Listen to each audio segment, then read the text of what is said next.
नमस्कार मित्रांनो, सुप्रभात.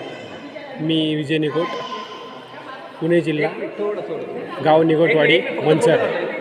मी आता सध्या आंध्रामधील छत्रपती शिवाजी महाराजांच्या या मोठ्या अशा भव्य दिव्य मंदिरामध्ये आहे.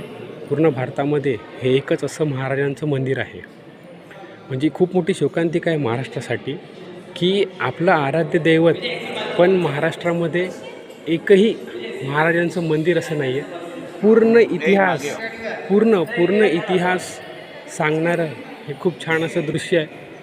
आपण इथे पाहू शकता. खूप छान प्रकारे हे पोर्ट्रेट त्यांनी केलेलं आहे. हे दाखवण्याचं कारण एकच, की आपण गर्व से कहो हिंदू आहे, छत्रपती शिवाजी महाराज की जय. ट्रेनमधून प्रवास करताना सकाळ संध्याकाळ त्या आरोळ्या. पण ही महाराष्ट्रासाठी, मुंबईसाठी खूप मोठी शोकांतिका आहे.